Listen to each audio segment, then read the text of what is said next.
Austin's all right. I think it's a little overrated. I don't live in Texas, but I've traveled to both Dallas several times and Houston once. I think I enjoyed Houston downtown more. Yeah, Houston has, I think, a little bit more culture than Dallas for sure.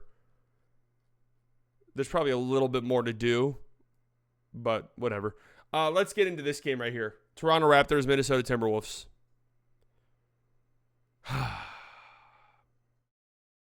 This game right here. The final 5 minutes of this game. So bad.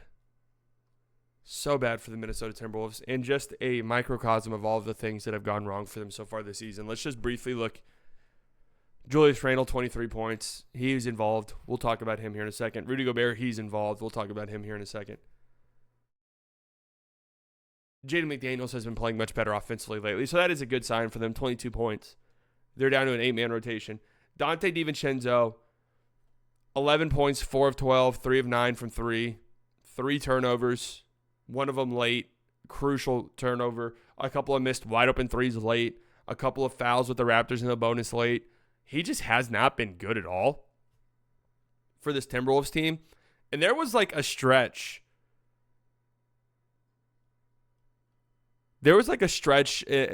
After this trade was made a little bit before the season started where people were like talking themselves into both sides, and then we're inevitably like, yo, this might be the Dante DiVincenzo trade. Like, fuck Cat. Like, this might be the Dante DiVincenzo trade. When it's all said and done, he fits like this team like a glove. And in theory, he did. This guy who could come off the bench for them, or even start at times, but a guy who could come off the bench for them, hit threes, play great defense alongside Anthony Edwards. Like, it really did make so much sense. The Julius Randle fit, we always knew was going to be a little bit wonky. But the Dante DiVincenzo fit was supposed to make a lot of sense. And he just has not played well at all. And it does kind of... DiVincenzo was phenomenal last year for the Knicks. And he's been a good player throughout his NBA career. But last year was really kind of a standout. He's just kind of been an all right to good player throughout his career before that. Maybe last year was just kind of like the peak Dante DiVincenzo experience. And it's just a little bit downhill from there. His role in the Knicks was perfect. His role in the Wolves is totally different. Yeah, I mean, dude, he nearly shot 9 threes a game for the Knicks last year. Like, especially when they were missing guys, they were like, DiVincenzo, go out there and fucking bomb threes, dude. Go out there and just bomb them. And it was kind of perfect in that regard. I mean, he's 32% from 3 so far this season. That's a number that will go up. He's not, that number's going to get better.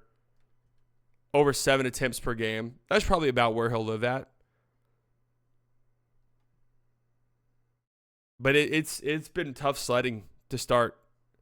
I've seen some Timberwolves fans say, like, it looks like he's, protesting the trade. It looks like he doesn't want to be here. I don't know if I'd go that far. But it is frustrating when you trade for a guy. And part of the main appeal. And whenever I watch Timberwolves games, and I've watched a good chunk of their games because I am so enamored by these teams that are just, the vibes are terrible and you want to watch because you never know when a freakout's going to happen or a meltdown. And we saw a meltdown. We're going to get to that in a second.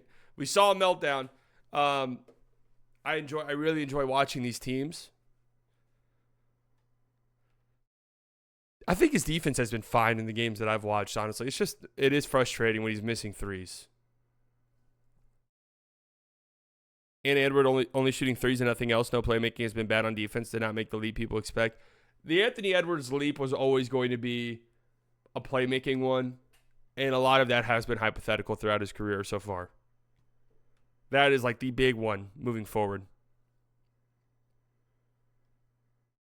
So anyways, the dysfunction comes late in this game.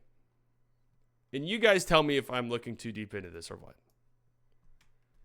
So with 5 minutes left, Rudy Gobert seals off Scotty Barnes. I mean, he's in the restricted area. He's under the basket. He catches this ball. It's an immediate go up, probably points or a foul, right? Julius Randle does not make the pass. Rudy Gobert pouts and walks his way out of the paint. The refs see it, call it 3 seconds. Anthony Edwards cannot believe it. Look at Anthony Edwards. Anthony Edwards cannot believe what happened here. The next defensive possession, the Raptors are in the bonus. Next defensive possession, Rudy Gobert gets, a soft, lazy little hip check foul. That sends the Raptors to the free throw lines. And then I believe Julius Randle turned the ball over 2 times in the final 4 minutes of this game, trying to spoon feed Julius Randle. I'm trying to spoon feed Rudy Gobert. The passes were hot. The passes were crisp. The passes were a little bit inaccurate. So there is a, did Julius Randle intentionally make bad passes to Rudy Gobert to prove a point the same way Rudy Gobert intentionally got a 3-second violation to prove a point? Now, 2 sides are in the wrong here. The passes were shit, yes.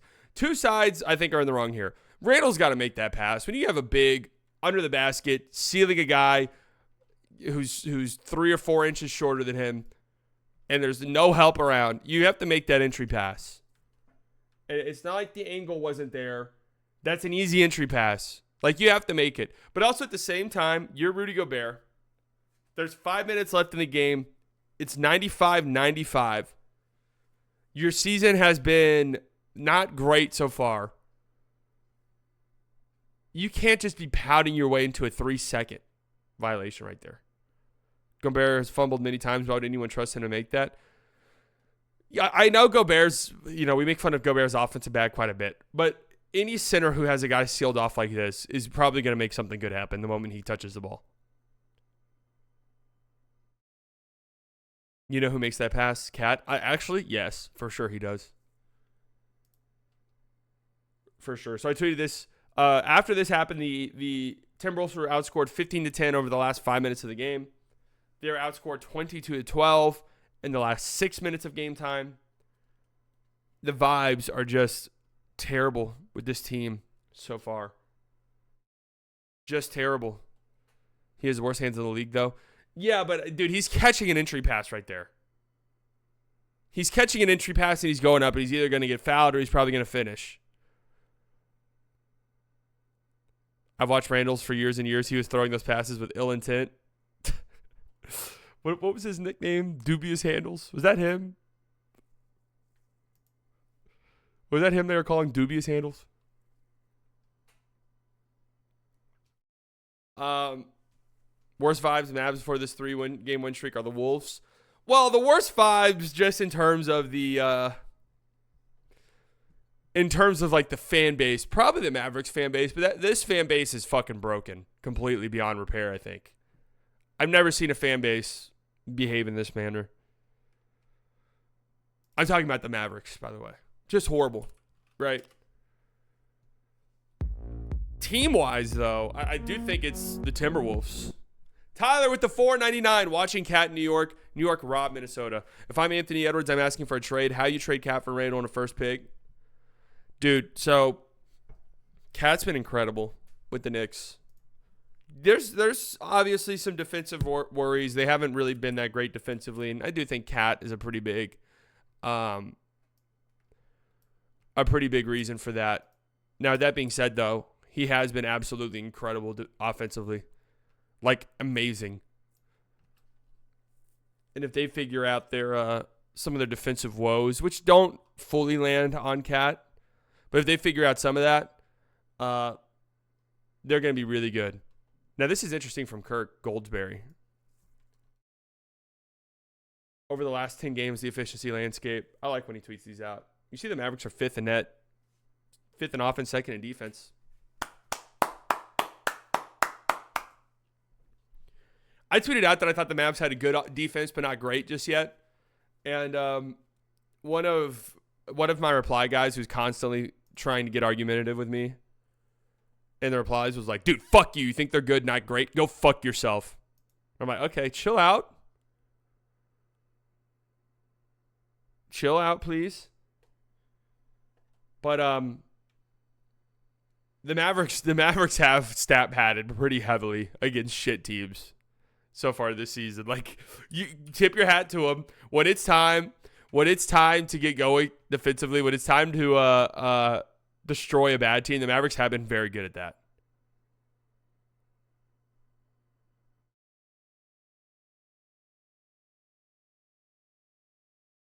But the Timberwolves have just kind of been a mediocre team, advanced stats wise. So when you ask me who the vibe's been worse for, this is a long-winded answer. But the Mavericks, you could look at their advanced numbers and be like, okay, we know that this is really frustrating. They haven't won as many games as we have hoped for. But all of the under the hood stuff looks fantastic, right? All of the things that you look at, these sort of predictive stats and stuff like that, have been really, really good.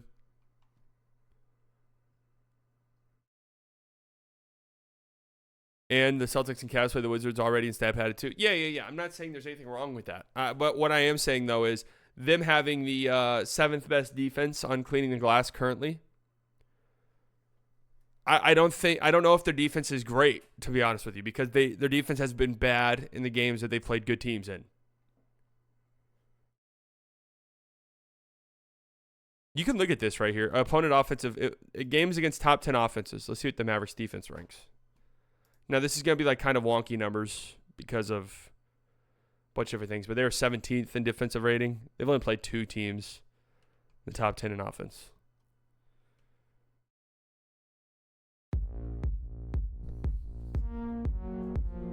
Aaron, with the 1 month from the Slight Delusional Club, I want to give a quick shout out to Jamal Mosley, the Orlando Magic.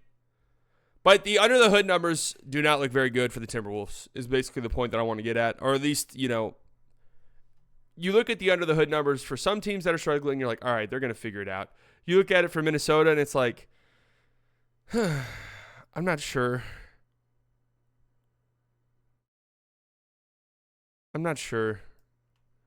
Where is like the dog that this team had that came out every night, played hard as fuck, took great pride in being an incredible defensive team, talk shit? Where's that gone?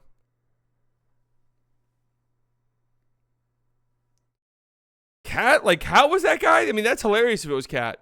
You want to know, they obviously missed Cat. I really think they missed Kyle Anderson quite a bit as well. They missed just that, like, stabilizing presence off the bench, the vet, the guy who could just, handle the ball. Smart player. Became unplayable in the playoffs, obviously, but throughout a regular season, 82-game schedule, those guys are really important. Yeah, and Mike Conley hasn't been great to start this year either. I'm a little bit concerned about him. Shout out to the Raptors, though. They are a very fun tanking team. 4-12, but they've been, they play in competitive games.